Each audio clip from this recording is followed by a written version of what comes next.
ለመሆኑ አዲሱ የዲጂታል መድረክ ግሮክፒዲያ ከዊኪፒዲያ ምን ይለየዋል?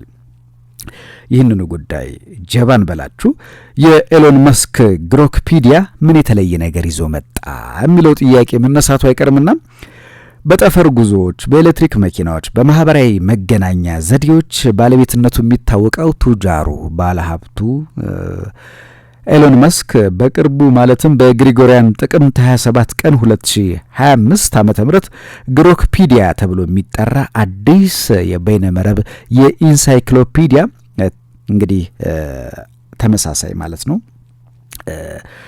የበይነ መረብ ኢንሳይክሎፒዲያ ይፋ አድርጓል።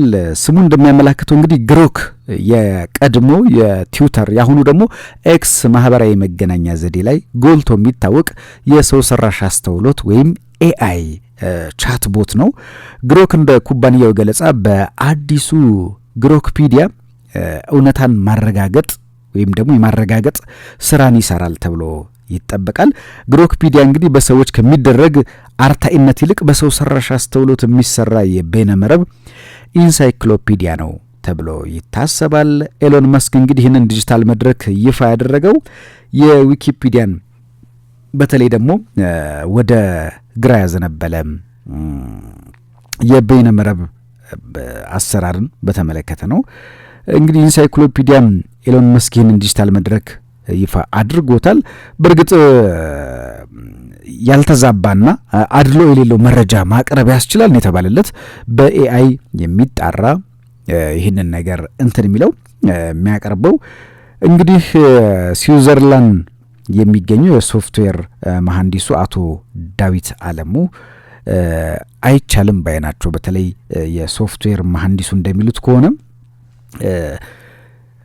ማሽን የሚያንጸባርቀው መረጃ በተሰጠው ውሂብ ወይም ደግሞ ዳታ ላይ የተመሰረተ ነው። ስለዚህ የመረጃ ማጣሪያው ግሮክ ራሱ እንደ ሌሎች የሰው ሰራሽ አስተውሎት ሞዴሎች ብዙ ጊዜ የተሳሳተ መረጃ ማጋራቱ ወይም ደግሞ መረጃዎችን ያሳያል ይላሉ። ለምሳሌ የመረጃ ዲጂታል መድረክ ላይ ጸረ ሴማዊነትን በተለይ መረጃን በዚህ ዓመት መጀመሪያ ላይ አጋርቷል። ግሮክፒዲያ እንግዲህ ስሪቱ ወይም ቨርዥኑ 0.1 በሚል ይፋ የተደረገ ሲሆን በአሁኑ ጊዜ 900,000 መጣጥፎች ይዟል ተብሎለታል። በግሪጎሪያን 2001 ላይ የተመሰረተ በህዝብ እርማት የሚደረግበትና ለትርፍ ያልተቋቋመ ነው ተብሏል። ልክ እንደ ዊኪፒዲያ አይነት ነው። የበይነ መረቡ ኢንሳይክሎፒዲያ ከሁለት አስርት ዓመት በላይ ገበያውን ተቆጣጥሮና በዓለም ላይ በብዛት ከሚጎበኙ ድረገጾች አንዱ ሆኖ ቆይቷል።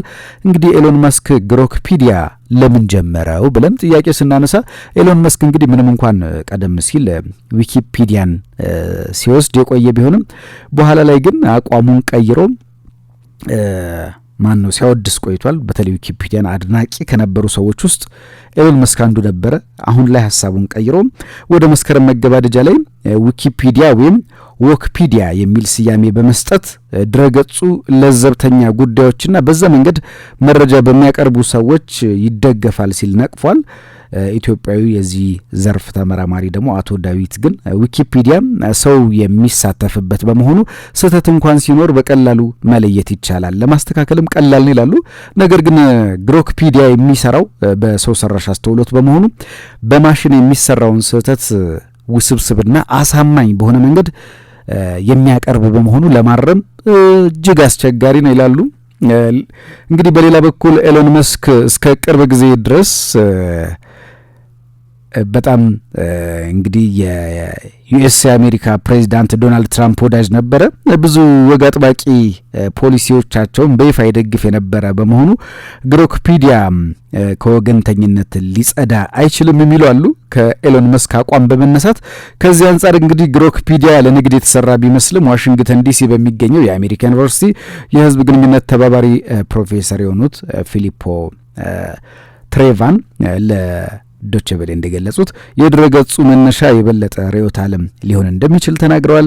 የመስክ አዲሱ ዲጂታል መድረክ ገንዘብ ማግኘት ቀጥተኛ ዓላማው አይደለም የሚሉት ባለሙያው ይህ ድረገጽ እንግዲህ ይፋ የተደረገው በአሜሪካ ወግ አጥባቂና ቀኝ ዘመም በዊኪፒዲያ የቀረቡ በተለይ ደግሞ ትችትን ምላሽ ለመስጠት ነው ይባላል።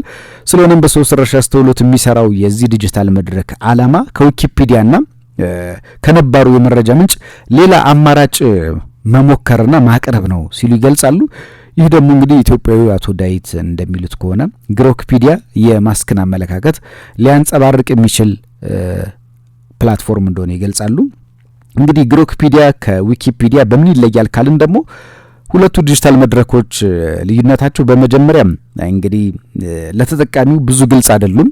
እንዲያውም ግሮክፒዲያ ከዊኪፒዲያ መረጃ ላይ የተመሰረተ ይመስላል። በአንዳንድ መጣጠፎቹ ወይም ልጥፎቹ ግርጌ ላይ እንደተገለጸው አንዳንድ መረጃዎች የአቻው ዊኪፒዲያ ትክክለኛ ቅጅ ናቸው።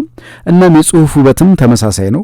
ማስክ እንግዲህ ይህንን አሰራር ከ2006 በፊት ለማስቆም ጥረት አድርጎ ነበረ፣ እንደሚፈልግም ተናግሮ ነበር። በሁለቱ መካከል ያለው ዋናው ልዩነት የሚታየው እንግዲህ መረጃ የሚጣራበት ሂደት ነው።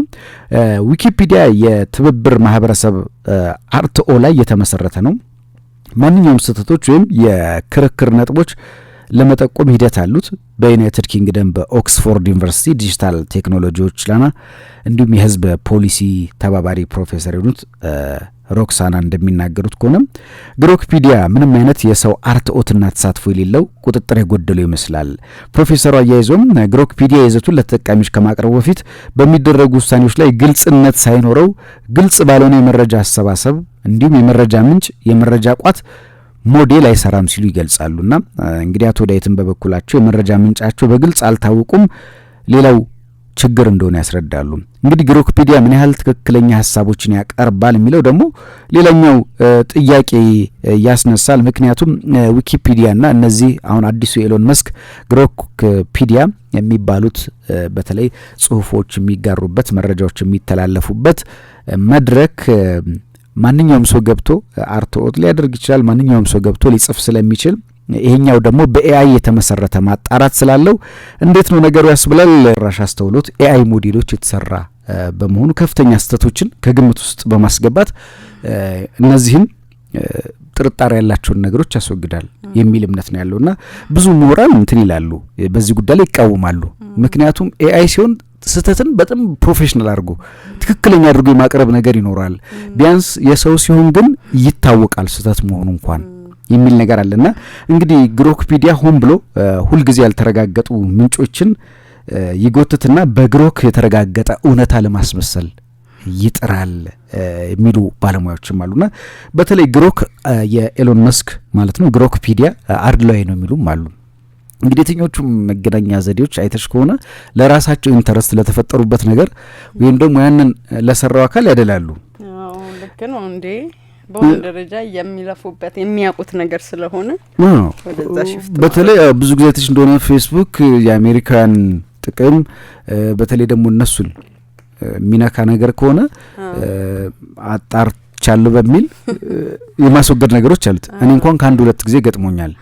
ትክክለኛ ነገሮች ሆኖ እነሱ ግን ያንን ነገር እንትን ካላሉት በተለይ በኤአይ ሳይፈልጉት ሲቀር ትክክልም ቢሆን እንትን ይላሉ። ለነሱ ጉዳይ እንትን ናቸውና ይሄ ምንድነው የሚባለው?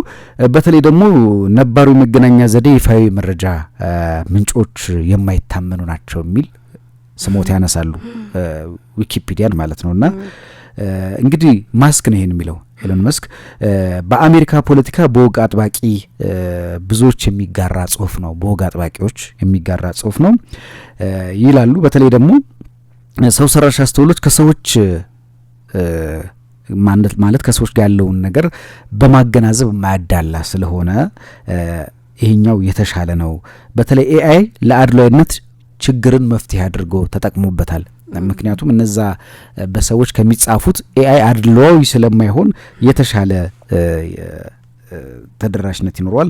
እንግዲህ የሰዎች ቁጥጥር አስፈላጊነትም ያነሳሉ ሰዎች። በተለይ ባለሙያዎች በመረጃ አቅርቦት ላይ አንዳንድ አድሎ የማይቀር እንደሆነ ይስማማሉ። ነገር ግን ግልጽነትና ስህተቶችን መቀበል በቁጥጥርና ለእርምት በር የሚከፍት ነው።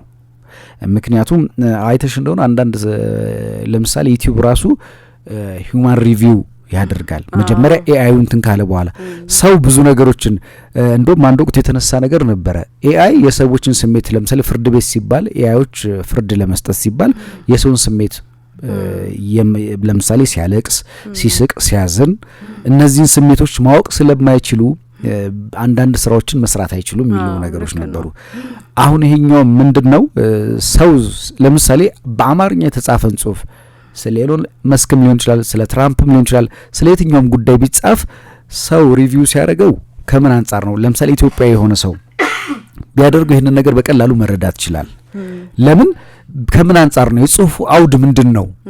የሆኑን ሰዎች ማስቀየም ነው? የአሜሪካን ሉዓላዊነት መንካት ነው ወይ የሆነን ሀገር ጥቅም ነው የሚለው ነገር በደንብ መመርመር ይችላልና ግዴታ የሰዎች ቁጥጥር ያስፈልጋል ነው የሚሉት ባለሙያዎች፣ በዚህ ጉዳይ ላይ የሚሰሩ ባለሙያዎችና ትክክለኛና ሚዛናዊ መረጃ ለተጠቃሚው ለማቅረብ ስህተትንም ለማረም የሚሻለው ሂደቱን በተለይ የማንረዳው ማሽን ሳይሆን ስሜቱና በተለይ ሰዎች ማወቅ የሚችሉትን ነገር በሰዎች መጣራት የሚችለውን ነገር በደንብ የሰው ልጅ የሚረዳውን ነገር መስራት ነው ይላሉና በመሆኑም ከማሽን በተጨማሪ ሰዎች አርትኦት ሊሰሩበት ይገባል እና ሌሎችም ፕላትፎርሞች እንደሚሰሩት ማለት ነውና እንግዲህ የሰው ልጅ ነገሮችን ለመረዳት ቅርብ ስለሆነ ማለት ነው ሁልጊዜ አስፈላጊ በመሆኑ ባለሙያዎች በሰዎች ቁጥጥር እንዲደረግበት ይመክራሉ።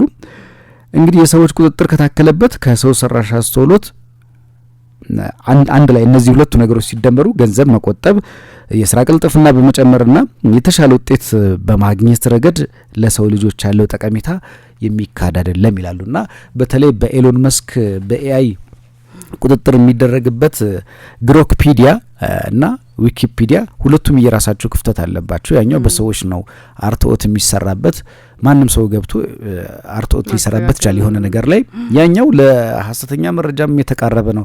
ይሄኛው ደግሞ የበለጠ እነዚህን መረጃዎች ኤአይ ስለሆነ የበለጠ ትክክለኛ አስመስሎ ሊያቀርባቸው ይችላል። ስለዚህ ባለሙያዎች እንደ መፍትሄ መጨረሻ ላይ የሚያስቀምጡት ሁለቱንም አንድ ላይ በመጠቀም የተሻለ ጥቅም እንዲሰጡ፣ ቅልጥፍና እንዲኖረው፣ ተአማኒነት እንዲኖረው